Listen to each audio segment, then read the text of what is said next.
Hola, ¿qué tal? Yo soy Daniela Pastrana y este es el primer programa de la Mesa Roja aquí en Capital 21. Esta Mesa Roja que durante algunos meses ha intentado cambiar las coordenadas del análisis político desde un otro lugar, otro que no es el que ha predominado en los medios de comunicación, que es el de las mujeres. Y aquí, en esta nueva casa, estamos muy contentas de empezar junto con esta etapa de Capital 21, la barra de mujeres a las 7 de la noche. Y como siempre, muy contenta, sobre todo, de estar acompañada de mujeres brillantes que admiro muchísimo. Y están Teresa Rodríguez de la Vega, hola Tere, hola. Diana Fuentes, hola, hola. Ingrid Urgelles, hola, hola. Y Gabriela Arévalo. Hola. Las integrantes de la Mesa Roja. Hoy es 6 de marzo y estamos a unos días del 8M. Entonces no había mejor forma de iniciar esta nueva etapa de la Mesa Roja que no fuera hablando del 8M y de las implicaciones, las historias en torno a los movimientos feministas y al rol que van a tener o que están teniendo ya frente al avance de los fascismos y a estas nuevas épocas tan confusas de las guerras arancelarias, ¿no? Y todas estas cosas que hemos visto. No me voy a detener más, vamos a arrancarnos ya. Y yo sé, Tere, que tú conoces una historia que es muy poco conocida o que no toda la gente conoce, que es la historia roja del 8M. Así es que voy a empezar a poner esto que estamos estrenando para que nos cuentes la historia roja. Híjole, tengo 5 minutos para contar muchos años de una historia muy, muy compleja y muy bonita que a mí me emociona muchísimo. Entonces, bueno, ahí va, a ver cómo sale. Lo preparé pensando en un prólogo, 8 momentos y una moraleja. A ver qué tal. El prólogo se ubica allá en Ohio, en el siglo XIX, mediados del siglo XIX, 1851, en la Convención por los Derechos de la Mujer, en la que una exesclava estadounidense toma la palabra para protestar por la cerrazón de aceptar mujeres negras como oradoras. Y hace este gesto físico interpelando al auditorio diciendo, este es mi brazo y acaso no soy una mujer, diciendo las mujeres trabajadoras también somos mujeres, aun cuando seamos mujeres muy distintas a las que están protagonizando el sufragismo blanco burgués. El primer momento después de este prólogo es un 8M de 1857, también en Estados Unidos, en Nueva York, cuando en el contexto de una protesta por la demanda de mujeres trabajadoras de la industria textil, muchas mujeres salen a marchar y son brutalmente reprimidas por la policía, y esto causó 120 víctimas de mujeres manifestándose. Esa fue la primera vez que en un 8M salieron las mujeres proletarias a marchar. Después quiero saltar a Stuttgart, Alemania, en 1907, cuando se dio el primer congreso de la Internacional de Mujeres Socialistas. Y en ella se empezó a fraguar la idea entre personajes icónicos. Dicen los chismes que en esa ocasión se quedaron en la misma casa Alexandra Kollontai, Clara Zetkin y Rosa Luxemburg. Y ahí empezaron a fraguar el plan que cobraría vida, me voy al tercer momento, en 1908, con la idea de que habría que hacer una jornada de lucha en marzo para conmemorar esta sangrienta represión. Esta primera iniciativa fue retomada primero relativamente de manera marginal en Nueva York, y en 1908 el Partido Socialista Estadounidense convoca en 8M, recordando aquella jornada de lucha y represión del 57, en 8M a una gran manifestación que convoca alrededor de 15,000 obreras neoyorquinas. 2 años después, en 1910, esta vez en Copenhague, se da la segunda conferencia o el segundo congreso de mujeres socialistas, y ahí se hace el acuerdo que redactó Clara Zetkin, que recitaba así: de acuerdo con las organizaciones políticas y sindicales con conciencia de clase, del proletariado y de sus respectivos países, las mujeres socialistas de todas las nacionalidades tienen que organizar un Día de las Mujeres especial, el cual ante todo tiene por ahora el objetivo de promover la propaganda del sufragio femenino. El movimiento obrero de mujeres se vuelca a la demanda del sufragio, conscientes de que era una demanda en el rasero del feminismo burgués, pero que politizaba en clave anticapitalista y en clave revolucionaria. En 1911, otra vez, salto a Estados Unidos, se da un incendio brutal en una fábrica en Nueva York, cobrando también en un marzo, no en un 8M, en un marzo, un 25 de marzo, cobrando la vida de 146 obreras de aquella fábrica. Con este empuje se reafirma la idea de que es necesario establecer un programa de lucha de mujeres proletarias que empujara la lucha proletaria a nivel internacional. Y en 1914 hay un icónico cartel donde una mujer sosteniendo una bandera roja convoca a una movilización, el 8M de 1914, para pedir, para apoyar la demanda de las mujeres por el derecho al sufragio. Y de ahí, ya con ese acuerdo detrás de que había que organizar este Día Internacional, llegamos al séptimo momento, que es el 8M de 1917, que es mi preferido. Un 8M que no pasó a la historia como 8M, porque en el calendario ruso tenían el calendario juliano, y entonces el 8M del calendario gregoriano correspondía al 23 de febrero. Y un 23 de febrero arranca la Revolución de Febrero, que conduciría al derrocamiento del zar, y que después abriría toda la pauta a la Revolución de Octubre de ese mismo año. El 8 de marzo, las mujeres rusas, con la oposición incluso del partido bolchevique, salieron a las calles a demandar mejoras y a protestar contra la guerra.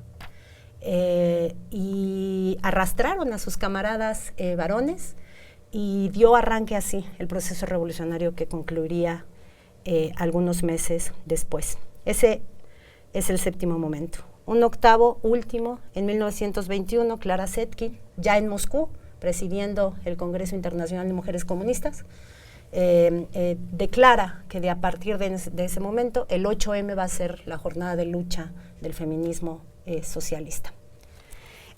Rápidamente, 2 segundos. El epílogo. En 1975 la ONU llegó a arruinarlo todo, lo mejoró todo y proclamó el Día Internacional de la Mujer, ya sin apellido, ya sin mujer esclava, sin mujer negra, sin mujer proletaria. La moraleja. También nos han querido borrar de la historia del 8M. El feminismo blanco burgués ha intentado borrar a las mujeres negras, a las mujeres proletarias que contribuyeron a la causa del sufragio y otras tantas, pero también la historia de la Revolución de Octubre borró a la Revolución de Febrero y su impronta femenina. Y ya, ahí me pasé, pero poquito. Tremenda historia que sí, efectivamente, poco se conoce. Y vamos a pasar entonces, le voy a pasar aquí el relojito a Diana, para que hablemos un poco, demos quizá un brinco, ¿no?, en la historia de estos movimientos proletarios, obreros, rojos, muy rojos, revolucionarios, a otro tipo de revolución, que es la que tenemos en los años recientes, ¿no? Como otros movimientos feministas se han reapropiado de esta causa para hacernos, pues también, contarnos otra historia del 8M, que es la de los últimos años. Así es que eso, ahí va. Relojito para Diana. Bueno, pues con este tiempo, decir que claro, nos hemos habituado ya a escuchar de las olas feministas, y en los últimos años, que ya no son tan últimos, ya casi es una década, se piensa que asistimos a la cuarta ola del feminismo, ¿no? Y aquí es interesante porque eso permite incluso considerar por qué habríamos de llamarle o no olas. Y entonces, tratando de pensar en esto, en tratar de ubicar esta última gran movilización de las mujeres y del movimiento feminista, pues me acordé de algo que encontré en un libro de Marta Lamas que tituló Dolor y Política, Sentir, Pensar y Hablar desde el Feminismo, en donde ella convoca a otra autora, Prudence Chamberlain, quien dice algo muy bonito sobre cómo pensar la ola, sobre todo para no encajonar esto en una idea generacional, como si una nueva generación de pronto de la nada brota y empieza a encontrar nuevas causas para armarse frente, digamos, a la opresión masculina. Y lo que dice ella es que en el movimiento feminista podemos pensarlo como una ola, que es una bella imagen, pero solo en la medida en que pensemos esto como un movimiento que está abierto al afecto de su tiempo y listo para tomar la forma que le dé el momentum del sentimiento político. Es decir, que se trata más bien de un sentir que es aprendido por mujeres de distinto tipo, como las primeras, ¿no? Y que ese sentimiento pueden hoy por hoy encararlo o agarrarlo mujeres de distintas generaciones, de distintos orígenes étnicos, de distintas nacionalidades, de distintas preferencias sexuales y por supuesto también de diferentes clases. Y entonces, pues, ¿cuál es el momentum que habitamos hoy en día? Dice ahí sí la propia Marta, el del dolor, la indignación y la rabia. ¿Y frente a qué? Pues frente a la violencia de género y a la violencia contra las mujeres. Por supuesto, no es el único factor de movilización, porque las otras llamadas olas se caracterizaron por pelear por derechos civiles, por derechos políticos, por derechos reproductivos, particularmente pues ahí la centralidad del aborto, por derechos laborales, pero lo cierto es que en esta ocasión, en estos años, todo esto está más bien articulado en torno al eje de la lucha en contra de la violencia contra las mujeres. Eso recuerda pues algunos de estas ideas fuerza que han sintetizado lemas emblemáticos en los últimos años. Por ejemplo, en 2015 en Argentina, aquel que decía ni una menos y que recuperaba el lema utilizado por Susana Chávez en 1995, que denunciaba los feminicidios en nuestro país, en Ciudad Juárez. Y que después se reactualizó en 2017 con el hashtag Vivas Nos Queremos y por supuesto en ese mismo año el hashtag MeToo, y que pues para pensarse no está nada sencillo. Aquí convoco a otra querida periodista, amiga y pues académica muy importante, Guiomar Rovira, que recientemente publicó un libro que tituló así hashtag MeToo, la ola de las multitudes conectadas feministas. Y me gusta mucho siempre la entrada que ella hace a estas cosas por dos razones. Uno, hace un rastreo verdaderamente concienzudo y muestra cómo este hashtag se expresó en todo el mundo, traducido de distintas maneras, al coreano, al francés, al italiano. Acá, ¿no?, tuvimos el yo también. Pero cuando ella le llama multitudes conectadas, convoca una serie de conceptos y de ideas de mucha utilidad. Es una multitud porque no tiene un centro, no hay una dirigencia única, no es el resultado del Politburó ni de la dependencia de una organización política, es una multitud que emerge, es un sujeto social, las mujeres, y que aparece en un acontecimiento espontáneo que está pues articulado frente a lo que ella llama activismo en red. Y ese activismo en red está tomando las redes sociodigitales, pero también está tomando las calles. Es decir, no hay un dentro y un afuera, como a veces pensamos, el activismo que se da en esos espacios. Y eso me parece muy importante. Es un activismo que además, pues permite que no se tenga que estar en una misma territorialidad, se puede estar en cualquier lugar del mundo, y eso le dio también esa enorme fuerza de eso que puso en el centro la palabra sororidad y que tiene sobre todo que ver con la capacidad que tenemos de identificarnos, en este caso con el afecto de las otras o la afrenta vivida por las otras y por supuesto el sentimiento de indignación.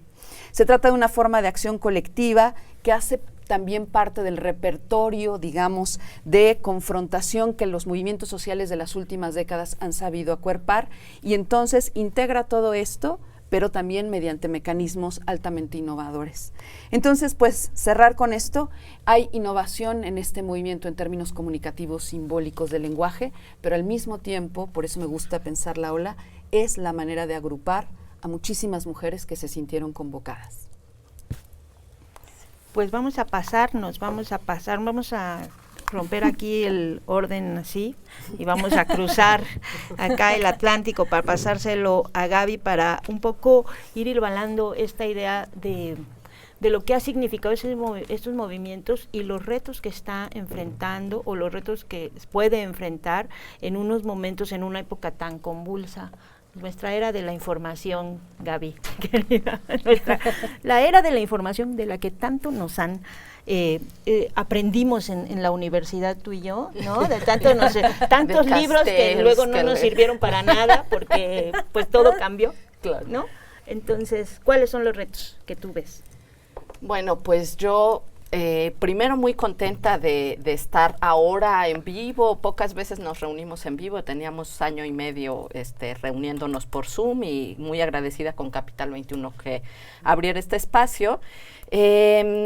Yo quiero comentar que las ideas que traigo hoy a la mesa, fui con una especialista de mi instituto, Araceli Mingo, una de las principales estudiosas de la violencia de género en la universidad y demás, para justamente decirle cuáles crees que son los grandes retos.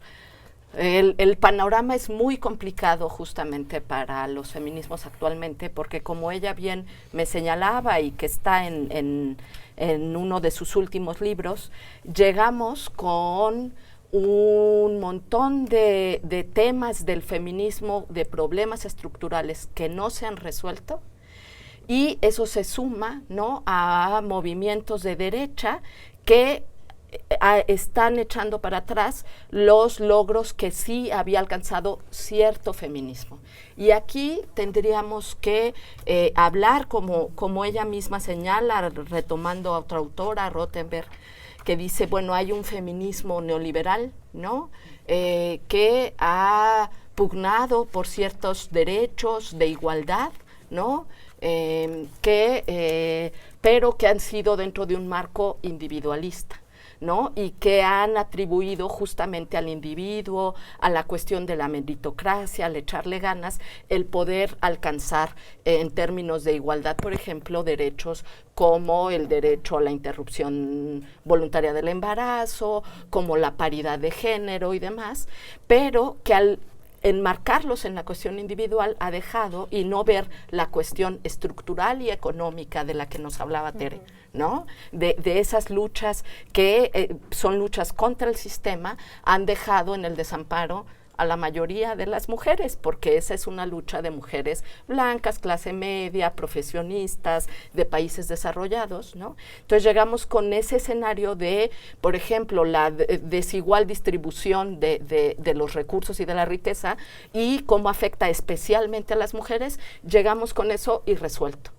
Y por otro lado, un avance, como bien nos decía Diana, de estos movimientos feministas que han alcanzado derechos, pero que ahora se ven amenazados por justamente los gobiernos de ultraderecha y de derecha, ¿no? O sea, mientras ha habido los movimientos feministas de los que nos hablaban en América Latina, por ejemplo, y que han logrado conseguir todos estos temas de interrupción del embarazo, de leyes contra el feminicidio, etcétera, resulta, y aquí quiero retomar a un autor, Jordi Bonet, que habla sobre los antifeminismos, que el rasgo, digamos, de los gobiernos de ultraderecha es justamente esta identidad antifeminista.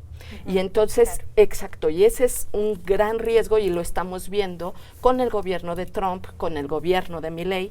Él nos habla de lo que es incluso un contramovimiento, es decir, una oposición a este movimiento del que nos hablaba Diana, y nos define algunos de los rasgos de este antifeminismo, ¿no? Identifica el antifeminismo de Estado, que iría contra las políticas conseguidas desde el Estado por los feminismos, ¿no? Y que casi siempre define a los gobiernos de derecha y ultraderecha. El antifeminismo religioso, por supuesto, que nos habla, por supuesto, de la ideología de género, ¿no? El antifeminismo masculinista. Aquí, y eso recomiendo a todas las personas que nos están escuchando, que lean los estudios sobre el masculinismo, y dicen, bueno, no se debe identificar solamente con prácticas machistas, sino como todo un movimiento que con diferentes características, que habla de los avances feministas han ido muy lejos y son una amenaza para los hombres, ¿no? Y entonces ahí podemos pensar, por ejemplo, en el movimiento de padres separados, los incel, los troleos de género y el ciberacoso, y por supuesto aquí un papel muy importante en las agrupaciones supremacistas, ¿no? Por supuesto, él también dice de un antifeminismo postfeminista que tiene un rasgo diferente en los países anglosajones, mientras en América Latina eso ha sido críticas al feminismo mainstream, desde el feminismo queer, decolonial, etcétera. Acá el anglosajón lo que dicen es que ya no tiene sentido las luchas feministas porque se ha logrado la igualdad, ¿no? Igual podemos hablar de el ciberantifeminismo, ¿no? Ahí hay dos estudiosas, Elisa García Mingo, una española, y una mexicana que publicó en el PUEX, este centro de John Ackerman, Marta Erika Pérez Domínguez, sobre el antifeminismo digital. Yo lo dejaría aquí y en la segunda parte seguimos platicando.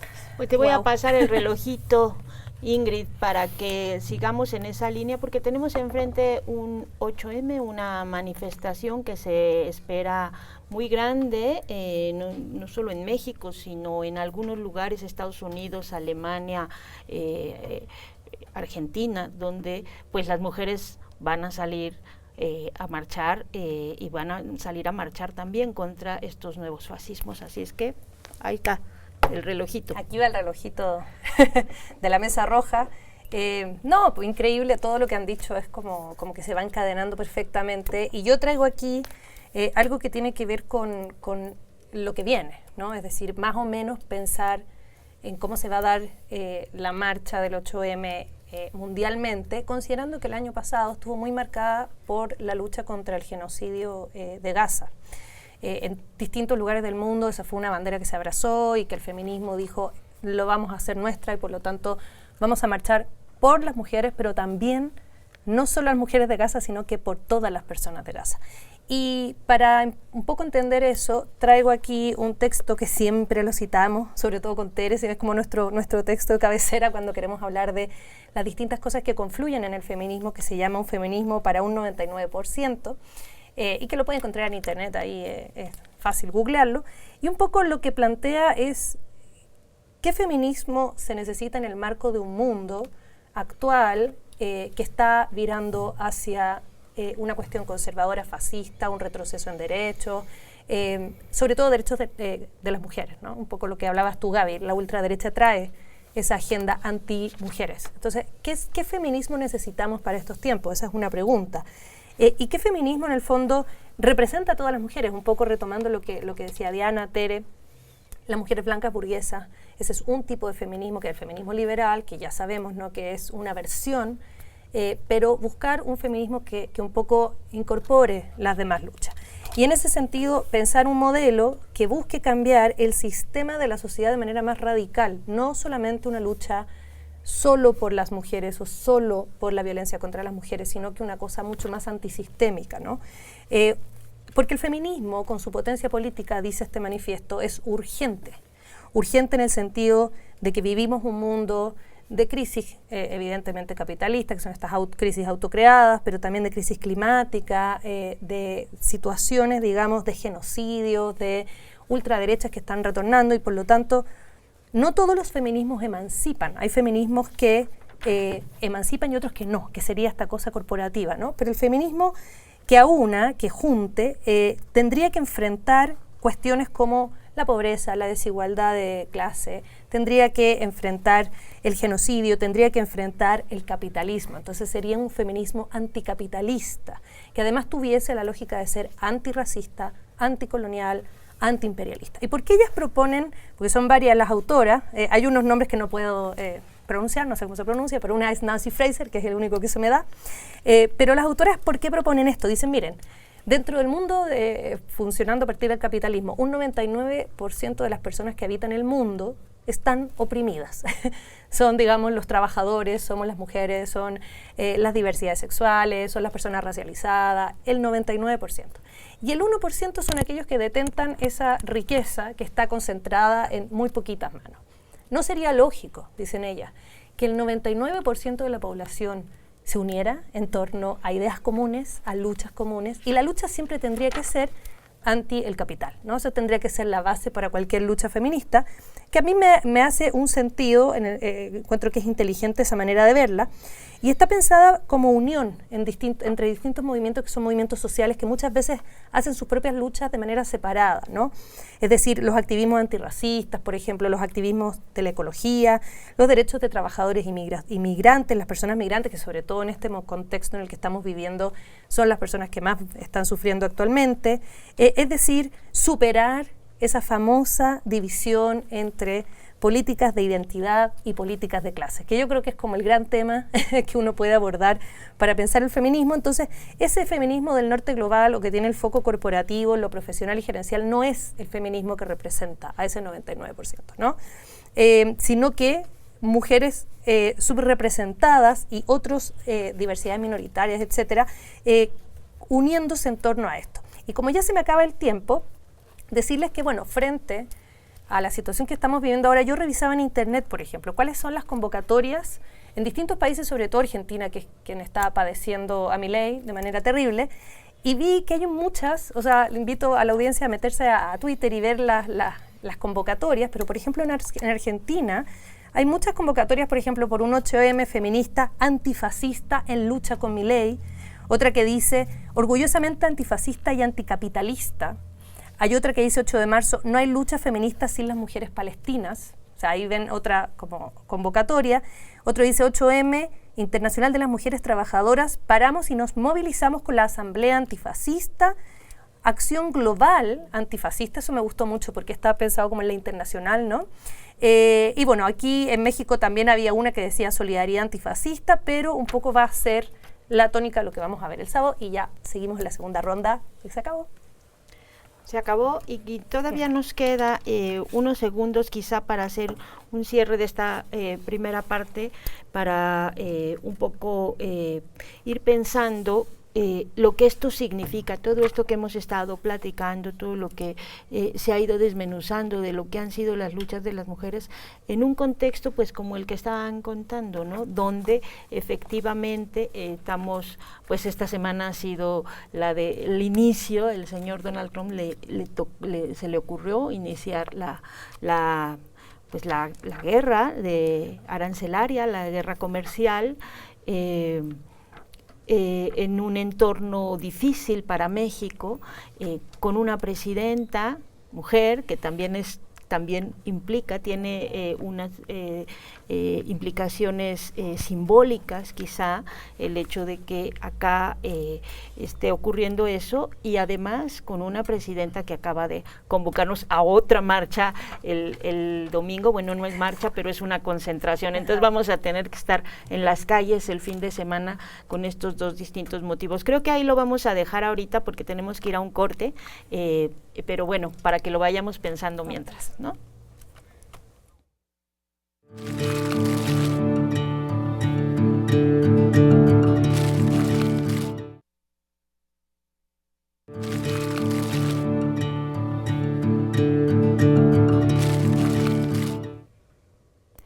Pues estamos de vuelta aquí en la Mesa Roja, en esta edición de Capital 21, y ahorita en el intermedio estábamos hablando de nuestro lindísimo reloj, ¿no? Que nos ha tenido el tiempo preciso para que nos ajustemos a los tiempos. En esta segunda parte les voy a dejar como la pregunta abierta con esto que estábamos platicando al final de la primera parte, que es ¿cuál es el rol que tienen estos movimientos feministas actuales, que además son muchos y muy variados?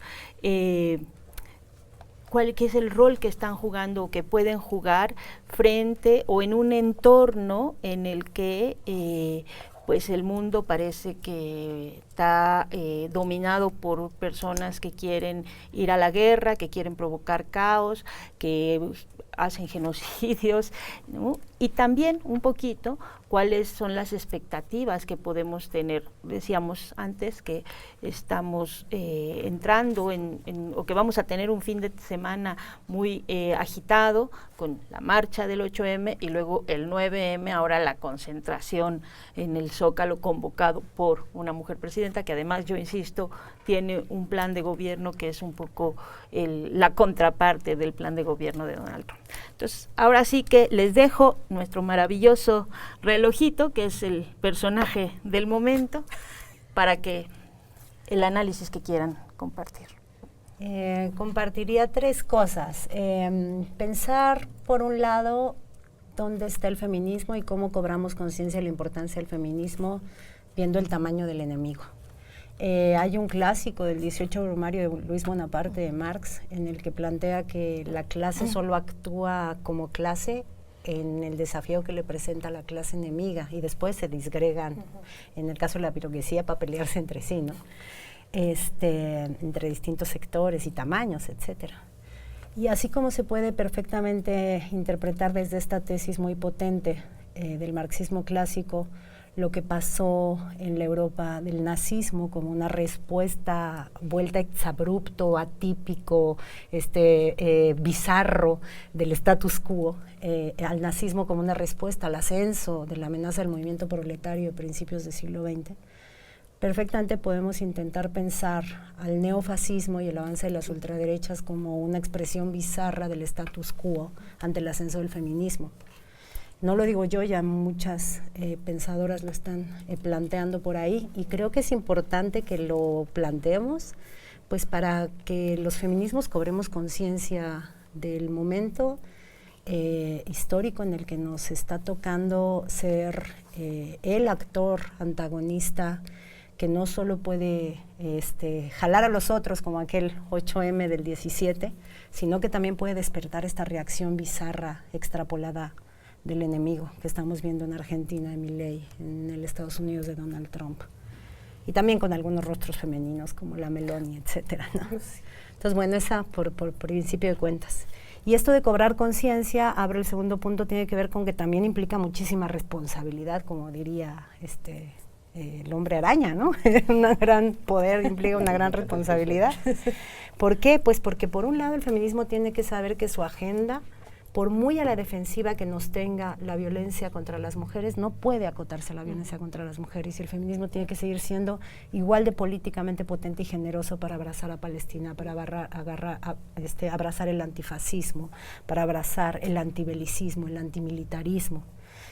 Pero también tenemos que ser sabios para no caer en el relato punitivista en el que nos ha encerrado la violencia de género y que abre campo a otras represiones, la represión carcelaria, la represión de los aparatos represivos del Estado, volcados hacia los varones de clases precarizadas o a los varones racializados, bajo el manto de legitimación que da el discurso contra la violencia de género. Y también tenemos que ser un feminismo muy responsable para erradicar de las filas del feminismo los discursos que apuntalan pilares fundamentales del patriarcado, como por ejemplo la transfobia. Creo que tenemos que ser un feminismo consciente de que hoy uno de los más importantes enemigos del heteropatriarcado viene desde el movimiento LGBTQI+, y creo que tenemos que también ser conscientes de ello. Y como tercer punto, pensarlo más en México, ¿qué implica este primer 8M de presidenta con A? ¿Qué implica? Yo tengo ahí como un sentimiento muy agridulce, porque por un lado, pasado mañana es la primera manifestación 8M en tiempos de Claudia Sheinbaum. Ayer escuchaba a la presidenta en la mañanera deslindarse del feminismo meritocrático de los techos de cristal y pues yo no podía no emocionarme. Detrás tenía el feminismo al 99%, seguramente, reivindicando el sentido político del llegamos todas, ¿no? Y antimeritocrático por lo tanto, pero por otro lado, pues hay que estar conscientes de que no llegamos todas. Y a esas no todas que no llegaron, a esas muchas que no llegaron, pues solo le voy a poner un nombre como cierre. A unos días de la toma de protesta de Claudia Sheinbaum, desapareció Sandra Domínguez, defensora oaxaqueña. Hoy todavía no sabemos dónde está y entonces no llegamos todas. Y este 8 de marzo va a ser un poco eso, va a ser ese dolor profundo que acompañamos y que tiene muchos otros nombres, pero también ese cobrar conciencia de que estamos en un país en donde presidenta se escribe con A y en el que la comunicación política desde ese presidenta con A no es meritocrático, no es liberal, no es burgués, sino que apuntala a un feminismo interseccional y consciente de la necesidad de ser generoso con los más precarizados, desposeídos, etcétera, ¿no? Entonces, bueno, ahí la dejaría. Pasémosle el relojito a Diana para seguir en esa línea. Híjole, pues yo quizá empezaría ahora al revés de lo que había considerado, porque esto último que dice Tere me parece fundamental. La indignación de la que hablaba antes, que es entonces quizá uno de los rasgos del movimiento feminista de los últimos años. La rabia es reactiva, sin lugar a dudas, y es movilizadora, pero no necesariamente crea horizonte de proyección de futuro, política. Y creo que esto es importante por lo que decías respecto de cuál es el feminismo también al que aspiramos y por lo tanto el que creemos que podría ser una fuerza opositora central para el avance de las ultraderechas. Y en ese sentido, pues creo que habría que tener ese contexto amplio que nos hace pensar en que estamos en una crisis del capitalismo tan profunda que lo que estamos viendo es que los capitalistas no respetan patria, el capital no tiene nacionalidad.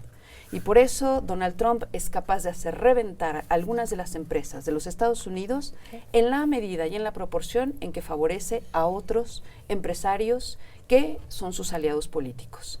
Entonces, creo que esto es importante porque lo que vemos es un horizonte que tiene este tamiz, ¿no?, generalizado que tiene que ver con nuestro lugar en términos de clase, y por otra parte también esos discursos que están en contra de los derechos que considerábamos pues ya como ganados en términos de una lucha por el igualitarismo social y que revelan que en realidad estos actores políticos amenazan estos derechos porque no creen que los seres humanos nacemos libres e iguales, como decía el pensamiento ilustrado clásico, y no lo creen realmente, y no lo creen sobre las mujeres, y no lo creen sobre las comunidades racializadas, no lo creen sobre los países a los que creen menores que ellos. Entonces, eso me recuerda también, y recordando lo que decía Tere sobre el primer feminismo, el feminismo socialista, fue antibelicista ante todo, ¿no? Es decir, se opuso a la guerra. Un 5 de marzo nació Rosa Luxemburgo, y Rosa Luxemburgo se opuso firmemente a la guerra mundial. Y al mismo tiempo porque tiene una perspectiva universalista de alguna manera, y eso permite franquear un poco lo que ya decían también ustedes antes, estas diferencias. Las mujeres sí somos diferentes, pero como dice Gayatri Spivak, quizá vale la pena tener un esencialismo estratégico. Sabemos que somos mujeres de distintos modos, pero podemos asumirnos mujeres, y creo que esto es fundamental. Y por último, quisiera también algo que me permite la provocación lanzada por Tere, ese universalismo también al convocar a la Alexandra Kollontai, ¿no? Y entonces ella cree que el combate al capitalismo y el socialismo no podrá realmente existir si no implica necesariamente también la liberación sexual de las mujeres y de los hombres, porque la opresión capitalista pasa por la opresión también de nuestra sexualidad. Y creo que eso abre la perspectiva que nos permite pensar por qué un feminismo que apuntale a poner en el centro que somos libres e iguales, tiene también que mirar que tenemos el derecho a ejercer nuestra sexualidad como mejor nos plazca. Y por eso no podemos expulsar del movimiento feminista a las diversidades sexogenéricas, porque es una puerta de entrada a ese camino que conduce a esa derecha que está ahí. Creo que ese tipo de feminismo es el feminismo que se siente derrotado de origen, porque tiene miedo que el machismo se le cuele por la ventana y mejor cierra todas las puertas de comunicación, ¿no? Entonces, bueno, en síntesis diría, creo que lo que tenemos enfrente es un reto enorme. El movimiento de mujeres, el movimiento feminista es un movimiento social que, como tantos otros, tiene un movimiento de emergencia, un movimiento de ascendente, ¿no?, de gran eclosión. Ahora sí como pero la ola. Ahora sí que como Ahora la sí. ola, pero los movimientos sociales así son. Y entonces también cierto. pueden colapsar muy velozmente. Y eso es también lo que tenemos que observar, porque el avance de las ultraderechas no es menor. Hay quien insistía en que, perspectivas que insistían que Trump no iba a poner aranceles. Y sí los va a poner. y sí va a ser una guerra comercial. Y China ya contestó. El mundo se está armando para la guerra. Las mujeres tenemos que ser como la querida Rosa Luxemburgo y primero decir, la guerra entre los pueblos es algo que no podemos alentar, permitir y debemos combatir, ¿no? Y ya con eso cierro, hasta creo que me sobraron. Mira, nada más. Algunos granitos de arena. Mira unos granitos. A ver, para Gaby. A ver, pásenmelo para acá. Pásenmelo para acá. Gaby, vas. Bueno, yo iniciaba diciendo que había problemas estructurales que llegábamos con todos esos problemas irresueltos. Entonces yo creo que ese es el gran reto. Lo que Diana y Tere nos han mostrado es lo que en estos antifeminismos que yo les mostraba, hay uno que dicen es el antifeminismo interseccional, porque intersecciona el odio contra el migrante, el pobre, las mujeres, las identidades que se salen de la norma, ¿no? Sexogenéricas, etcétera. Entonces, bueno, yo creo que es contra eso, contra lo que hay que luchar. Pero creo que hay que hacerlo de una manera estratégica. Una de las cosas que analizan los autores sobre los antifeminismos es que tienen su raigambre en América Latina en cuestiones religiosas, en donde activan, digamos, todavía creencias morales que todavía en los países de América Latina tenemos muy introyectadas, ¿no? Y de ahí se agarran para decir las desigualdades, ¿no?, económicas, sociales y demás, se deben a los derechos que han alcanzado las mujeres, ciertos grupos, ¿no?, de afrodescendientes, de pueblos originarios y demás, y no a digamos, a estos grupos económicos de los que nos hablaba Diana, ¿no? Entonces, la lucha tiene que ser la lucha por la desigualdad. Oponerse en el discurso muchas veces lo que hace es fortalecer ese discurso frente al miedo que tiene la gente a lo diferente, a desde la moral decir es que las diversidades sexogenéricas y demás. Entonces, cuando llegan los gobiernos que atribuyen a ellos, lo hemos visto con el discurso de Trump, ahora todo es culpa de los transgénero y de las operaciones y de la cantidad de dinero que se ve en ello. O sea, un discurso absurdo. Oponerse en esos términos y no decir, no, chato, la desigualdad viene en que tú le estás dando el dinero a los armamentistas. No ese es el riesgo. Entonces, creo que ese es uno de los asuntos donde se debe poner el foco. Otro, por supuesto, tiene que ver con todos los que acompañan y que no están en los gobiernos este discurso. Por ejemplo, vimos a principios de año a Mark Zuckerberg diciendo que había que reivindicar la energía masculina en el trabajo, ¿no? Los rasgos valiosos como la agresión, ¿no? ¿No? Porque se había feminizado demasiado los espacios el que símbolo laborales. De la virilidad, él mismo, ¿no? Él mismo. Entonces, ahí es cuando dices, y ese de la agresión y demás es lo que subyace también a estos discursos de la guerra. Decir, hay que reivindicarlos, no hay que ser tibios, no hay que ser ¿no? Todos estos que nos dicen a las mujeres, ¿no? Cobardes y todos esos adjetivos que nos han atribuido a las mujeres.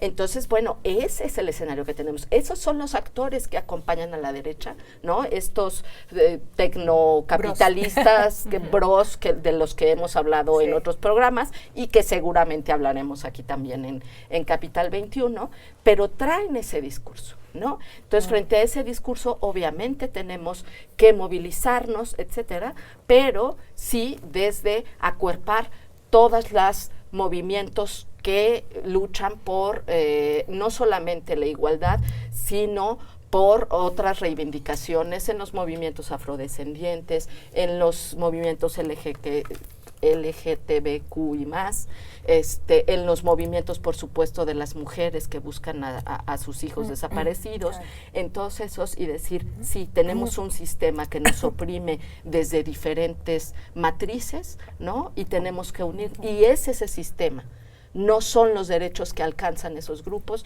los que nos mantienen en la situación en la que estamos. Como dejé unos segunditos, luego a ver si alcanzamos sugerencias, si no, bueno, les recomiendo que vayan a ver una exposición en el Museo Unamoy que se llama...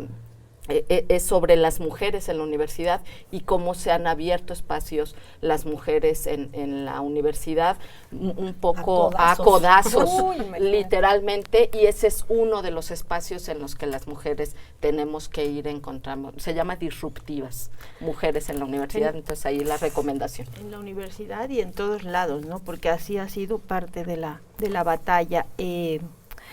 Las banderas contra la guerra, las banderas contra la desigualdad. ¿Qué otra bandera? Ay, Dios. A ver, dale la vuelta. Pásame mis granitos. Vamos a bautizar a este adminículo en algún momento. Sí. Tiene que ser mujer. Es femenina, claramente, sí. ¿no? Sí, porque adminículo además es muy feo. No digo el adminículo por decir el aparato, para decir aparato. Está difícil como aunar todo lo que hemos conversado. Yo pensaba en algo que creo como que puede ser interesante ponerlo, ¿no? Que tiene que ver con todo esto del antifeminismo, la ultraderecha, la batalla, la disputa que estamos dando hoy por el sentido común, que trae toda esta cuestión misógina, machista, antiderechos de las mujeres, ¿no? Los tecnoseñores que acompañan a Donald Trump, los mismos señores de las criptomonedas, cuando hubo la estafa de Milei, todos esos hombres jóvenes que invierten en estas cuestiones abstractas y que quieren ser ricos de un día para el otro, ¿no? Esos movimientos que hay hoy en día en redes, casi todo es en redes o en internet, pero que odian profundamente a las mujeres, ¿no? Y que siento que de alguna manera es una respuesta muy visceral a lo que hemos ido avanzando en derechos, ¿no? Y luego llegan sus presidentes, como Milei, que los representa muy bien, y efectivamente nos quitan derechos. Y bien decía Simone de Beauvoir, cualquier cosa hace que retrocedamos en 2 segundos. Entonces, yo pensaba en estas brechas que existen, que están estudiadas hoy en día en términos de las personas jóvenes y hacia qué lado político se orientan. Ahora que fue la elección en Alemania recientemente, de nuevo volvió a ocurrir lo que está ocurriendo hace años, que es que los jóvenes hombres votan mayoritariamente por la ultraderecha y las jóvenes mujeres votan por la izquierda. Y esas son unas brechas que se han ido como incrementando año con año. En Corea del Sur, evidentemente, que es el país donde hay mayor disputa, digamos, es súper radical, o sea, es ultraderecha y ultraizquierda, o sea, no hay puntos intermedios. Y hay un movimiento en Corea del Sur que yo les estoy poniendo la radicalización de las radicalizaciones, no digo que nosotras lo vayamos a hacer, pero creo que es interesante porque cuando salió Donald Trump, la primera respuesta de las estadounidenses fue retomar un movimiento que hay en Corea del Sur, que es muy radical, que se llama 4B, en coreano, ¿no? Son 4... Dímelo en coreano. Annyeong Hashimika, son 4 nos. No citas con hombres, no relaciones sexuales, no matrimonio, no hijos. Esto lo están haciendo hace años y produjo que las tasas de fertilidad en Corea cayeran a 0 casi. O sea, la gente... felicidad también. Yo creo que mayoritariamente la felicidad. ¿Y qué es lo que ha resultado de ese movimiento radical? Que se radicalicen aún más las posturas. Por eso Corea hoy en día es 100% los hombres a la ultraderecha y 100% las mujeres. Eso es para ejemplificarles a lo que se podría llegar en un caso ya extremo que es la sociedad coreana, que es como de laboratorio porque es digna de ser estudiada. Y en un primer momento, cuando salió Donald Trump, las mujeres de Estados Unidos dijeron vamos a poner en práctica esto ante el retroceso en derechos. O sea, no nos vamos a vincular con los hombres. Y eso lo único que te puede traer como resultado es lo que está ocurriendo en Corea del Sur, es decir, una radicalización de enemistad entre géneros que probablemente va a decantar en que si hay mayoría de hombres en la base votante salga un ultrafacho y si hay mayoría en la base votante salga alguien de izquierda. Es una cosa totalmente impracticable. Entonces, poniendo el extremo del extremo, ¿dónde debiéramos ubicarnos los movimientos feministas, digamos, más occidentales, porque esas son cosas que funcionan en Asia, pero probablemente aquí en Estados Unidos no va a resultar, frente a esto que está ocurriendo, donde efectivamente la base votante de Milei, de Trump, de Daniel Noboa, son hombres, o sea, son hombres jóvenes. O sea, ahí también hay algo que de alguna manera no se ha logrado integrar, que no se ha logrado resolver y que cada año se va haciendo una brecha mayor, ¿no? Entonces esa es una preocupación que les lanzo porque es una situación que vemos, ¿no? Y que está muy unida a eso de la ultraderecha. Y por otra parte, también la transfobia avanza. O sea, también ahí tenemos otra respuesta muy visceral de ultraderecha, porque el perfil es de ultraderecha, que es no y que es quitarle los derechos a las personas trans y que es eliminarlas del escenario y que no forman parte del movimiento feminista. Entonces tenemos como varias situaciones radicales que se están dando ahora y que no han logrado como integrarse, ¿no? De alguna manera. Entonces creo que son cosas que tenemos que ir pensando. Y creo que son buenas las instancias donde el movimiento feminista abre, digamos, sus horizontes e incorpora luchas que son luchas de la humanidad, como Gaza, que yo creo que es la lucha de la humanidad hoy, ¿no? Del genocidio de Gaza. Porque ¿quién podría estar en contra de eso? O sea, eso es una cuestión que podría la mayoría de la gente estar a favor. Lo mismo va a ser la no a la guerra, ¿no? Que la mayoría de la gente, por supuesto, que abraza esa causa. Entonces, también cuánto abres o cuánto cierras el movimiento, y creo yo que en parte el feminismo liberal, blanco, que solo considera a las mujeres biológicas como el único sujeto político del feminismo, sí nos ha traído muchas, como nos ha perjudicado en parte en la lucha. Entonces solo les lanzo preocupaciones porque soy del Cono Sur y me gusta dar un tinte negativo a la situación, pero quedan como un minuto para que Dani nos ponga un tinte positivo. No nos queda un minuto, nos queda un poquitito más. Mejor. Solo para que todas podamos decir en un minuto o en 30 segundos, bueno, primero vamos a ir a la marcha el sábado, vamos a ir a la marcha el domingo, a la concentración, si no, y luego, pues, ¿cuál es digamos, si se puede resumir en 30 segundos, cuál es la idea que queremos dejar a la audiencia de Capital 21 en esta primera emisión de la Mesa Roja? Híjole. Yo voy a ir el sábado, voy a ir el domingo, me sentí convocada. ¿Qué le vamos a hacer? Entonces voy a ir el domingo también. Nada, pues yo me voy muy agradecida de este primer episodio acá.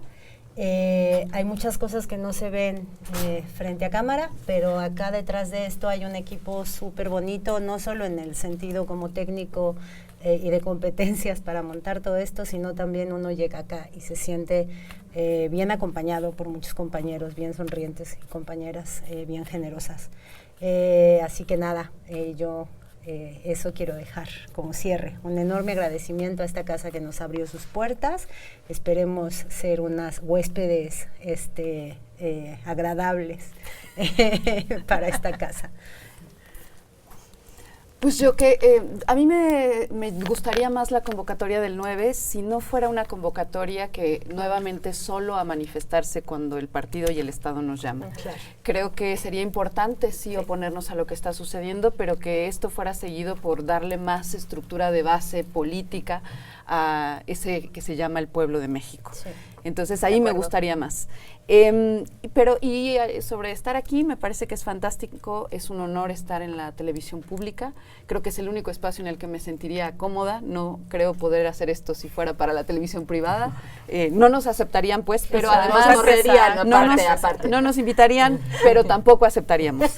Entonces creo que esto es un honor y se agradece infinitamente.